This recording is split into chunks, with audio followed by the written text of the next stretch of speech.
The morning sun had only just begun painting soft gold across the glass towers of Helios district when the chaos started.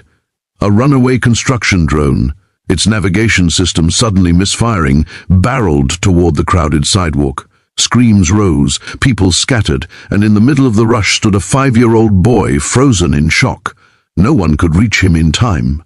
No one, except the quiet man in a faded grey maintenance uniform who sprinted forward with the precision of lightning. In one fluid motion, he slid across the pavement, scooped the child into his arms, rolled out of the drone's path, and shielded him with his own body as the machine crashed into a lamppost behind them. It took only 3 seconds. 3 impossibly long, heroic seconds, and there, standing a few yards away, witnessing it all with wide eyes, was the CEO of Helios Innovations, Arielle Vaughn, her breath catching as she tried to understand how the most unassuming man on the block had just moved like a trained warrior. If you believe kindness deserves a second chance, please like, comment, share, and subscribe to Touch of Kindness. Your support helps us bring more heartfelt stories to life. When the dust settled, the quiet man didn't wait for applause. He simply checked the boy for bruises, whispered reassuring words, and handed him back to his terrified mother. His calmness was almost eerie, as if saving lives before breakfast was something he had done more times than he could count. Arielle watched him walk away, noticing how his posture shifted from heroic to invisible the moment the crowd stopped looking.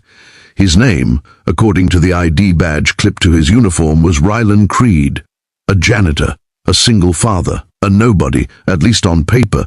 But Arielle felt something stir inside her, something she couldn't yet name. That same afternoon, Rylan arrived at his next shift at Helios Innovations, sweeping the marble floors of the lobby with the same quiet determination he used to tackle every task. He carried his weight like a man who had lived several lifetimes. People often overlooked the tall, broad-shouldered worker who barely spoke a word, unaware of the storms behind his calm eyes. Rylan had been living small on purpose, shrinking himself into a life of routine so that the ghosts of his past would never rise again. His only world now was his son, Mason, bright-eyed, curious, and the one reason Rylan kept fighting through the nights haunted by memories he refused to revisit. Rylan thought he had mastered the art of invisibility, but that illusion cracked when Arielle descended the lobby staircase. She walked with the confidence of someone who had built her own empire from ashes, but her expression softened the moment she spotted him. She thanked him again for saving the child outside. Rylan simply nodded and said it was nothing. But the way Arielle stared at him, it wasn't the look people gave at a janitor. It was the look of someone trying to solve a mystery, and she wasn't wrong to be curious, because 10 years ago, Rylan Creed wasn't a janitor. He was one of the most highly trained operatives in a covert international special forces unit. A legend whispered through briefing rooms, a ghost no enemy ever saw coming. But legends, as he learned, paid a price. After one mission shattered everything he believed in, he walked away from the world of shadows and chose a life where no one knew his name. Arielle didn't know any of that. All she saw was kindness, humility, and a bravery he didn't try to display. It was the sort of quiet strength that had grown rare. She found herself thinking about him longer than she intended.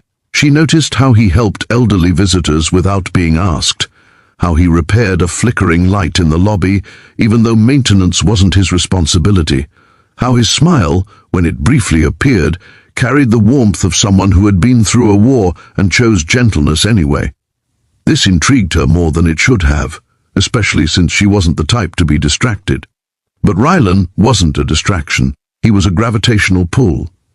Over the next few days, Arielle kept crossing paths with him, coincidentally, she told herself, though her steps had unconsciously slowed each time she saw him.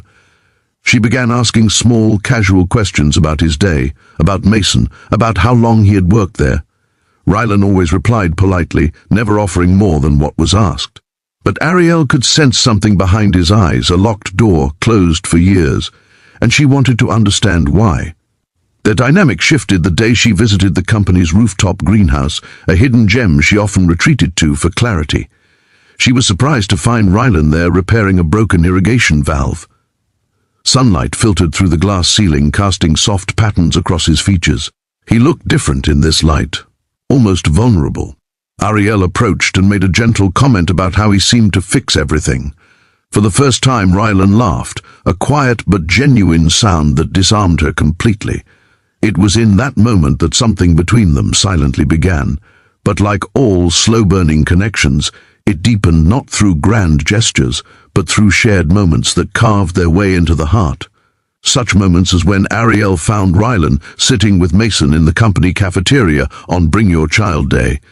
Mason had an innocent smile, a dimple on his left cheek, and a habit of gripping his father's sleeve whenever he felt shy.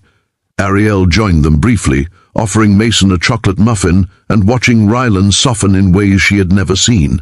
There was tenderness in him, a gentleness she didn't expect from a man built like a fortress.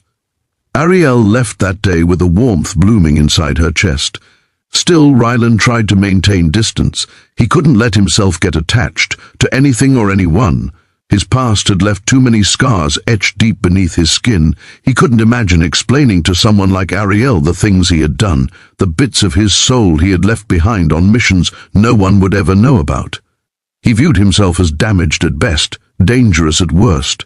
But Arielle saw something else entirely, a man who had been hurt and chose compassion anyway, a man who carried brokenness with dignity.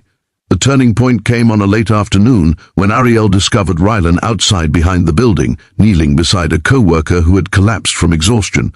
While others panicked or hesitated, Rylan worked with seamless control, elevating the man's legs, checking his pulse, keeping him conscious.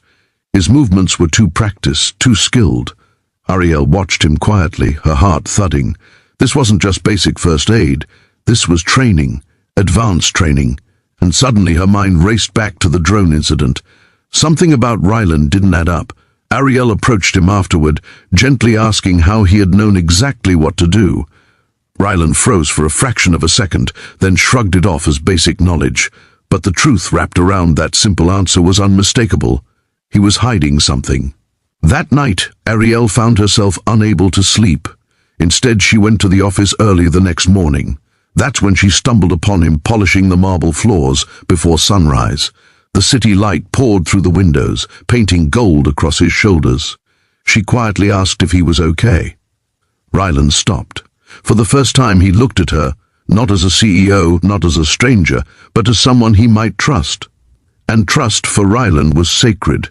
He admitted in fragments that he had lived a very different life before Mason was born. He didn't say special forces, he didn't say missions, he simply said he used to be someone else and that he left for his son's safety. Arielle didn't push, she didn't interrogate, she just placed a hand on his arm and said he didn't have to tell her anything he wasn't ready for.